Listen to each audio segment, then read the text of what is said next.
Now, joining me to talk a bit more about this issue and, of course, the general state of security in the nation is retired Major General Mugisha Muntu. Welcome to NTV. And thank you for joining us. The spate of kidnaps and murders and generally crime has spiraled out of control, like we have seen over the last few months.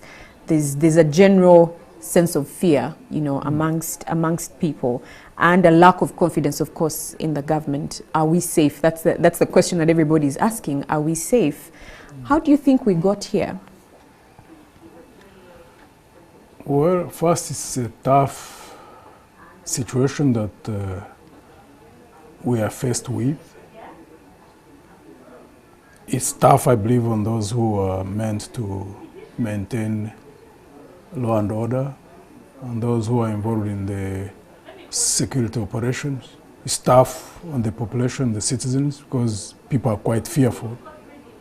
Also at a time when now it's spread, and even people who ordinarily would never be affected by, you know, the levels of insecurity in the past. Nobody now knows whether they are secure or not, including people who are not even involved in politics, people who are doing their day-to-day businesses.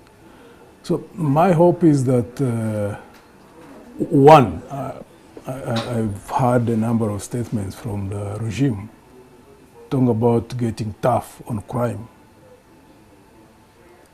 and on causes of insecurity, which I believe that every government should do. Any government that wants to build trust and maintain it with the population, with the citizens, with everybody who stays within a country must be tough on crime. The only difference, though, is how do you conduct yourself, even in cracking down on criminals. Do you feel that how we got here is because there hasn't been a tough stance on crime? Is that how we have managed to reach this point, you know, with people being kidnapped, high-profile murders every other day? These are crimes that require a lot of skills in terms of investigations. Also, significant portions of resources in the investigative departments of police and security services, a lot of investment in terms of training as well, and also closing a circuit to ensure that when the police does its work, it investigates professionally, the outcomes of an investigation to be put to the prosecution department. The prosecution department itself needs to be well funded. It needs to have people who are skilled in what they do, and of course the courts. If you want to crack down on crime through the legal means, which I believe it should be. Unfortunately, I think there's been a lot more concentration in other areas, for example, in fighting insurgency, in curtailing those who intend to engage in terrorism. And I think police itself has been heavily investing in cracking down on people who would be involved in demonstrations, civil actions. So basically, I think there's been a lot of investment in that, and the budget shows that. But when you look at CID, for example, over a long period of time, there hasn't been enough focus of resources in terms of personnel, because personnel also matter. You must look at the best in your society, how to motivate them, how to convince them to join departments like those. And therefore, you also have to invest money in training them.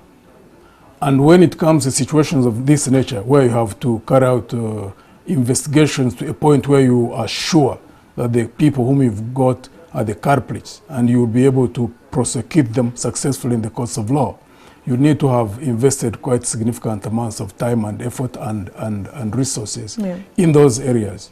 I don't think that has been the case. Place, yeah. However, it's not too late, because security is a fundamental aspect of society. Absolutely. And I would like to believe that what the government is talking about, first, I would like to believe that the politicians should first step back and give the professionals in the police services and the other investigative agencies of the country to put together a comprehensive plan and then they can put the necessary resources behind it. Because Right. I believe if that is done, and if they don't panic, because there's also a tendency that they may want to, as I noticed some of them are saying, to crack down. Crack down. on Cracking down also has to be done in such a way that you don't end up sparking off what they call the law of unintended consequences. All of us are interested in seeing stability and security in this country. Yeah. And therefore they should manage it in such a way that it is only those who are engaged in crime that are isolated. If they mismanage it, it can create its own complications that I don't think anybody of us would want to see happen. All right, we are fast running out of time. Security agencies, there's been talk, you've talked about courts of law and all these agencies coming together to crack down on crime and to prioritize this issue. There's been talk, though, that maybe the reason why crime is rampant today is because the same people who are supposed to be protecting us and cracking down on crime are complicit in the crime. If this is true, how do we move past this? How do we trust that these agencies are actually going to do their jobs? The agencies have to do an internal assessment of the capabilities that they do have internally, and also to focus more on professional conduct. Because unfortunately, I think there is a tendency from those of us who are outside government, when you read the situation, when you see how some of the operatives or some of the officers operate, they seem to have got an impression that if you are seen to be loyal to the regime, that you literally can operate above the law. They have to correct that. Because I don't know the outcomes of the investigations that are happening around quite a number of senior security officers who are being arrested. I have a feeling that many of them fell prey to that, to get a sense that if you are overzealous, if you can do things that will show that you are royal, you are unquestioning, that can almost give you a carte blanche to do whatever else you want to do on the side. It's a frightening prospect. Let's wait and see what investigations will be carried out, and if the allegations we hear by rumors so far, if they come out to be true, if you find so many senior officers in the security services getting caught up in the crimes for which they are alleged to have committed, if it comes out to be true, then the security services really have to do a lot of soul searching and a lot of internal analysis to find out how many more are straying in that direction. Maybe and also to stop where they have reached and pull back, know that they must act as professionals. As we wrap up, Mr. Muntu, the arrest of the IGP, you have talked about high security officials being implicated or being arrested.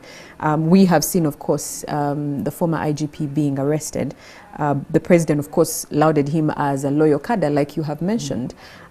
Maybe what has taken him so long, or what has taken the nation so long, for us to maybe put him, make him accountable for the things that he supposedly has done. But also there was a video from back in 2015 where you were cautioning a security officer, I think it was a policeman, and in there you were telling him to be careful how he behaved while he was wearing the uniform, that when he stopped wearing the uniform, he wouldn't be, say, afraid of his life or afraid of the consequences that might come as a result. We all must invest in the building of institutions and ensuring that we all operate under the law.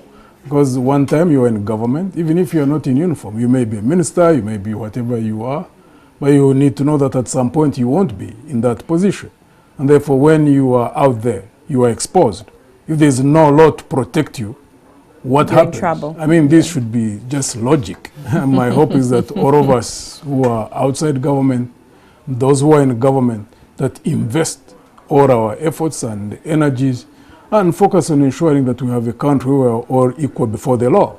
Because once all of us operate from that mindset, whether it's a president, whether it's a minister, whether it's a commander of an army or police, then that becomes a firm foundation on the basis of which a country can have sustainable stability and law and order enforced by the law, not because you are whatever position you are in, and you feel that you can do whatever you want to do. All right. Time catches up with all of us. Thank you so much, Mr. Muntu, for speaking to us. We've been talking about the general state of security and, of course, the arrest of the former IGP and where we stand, with, sharing his thoughts on that. We do appreciate your time.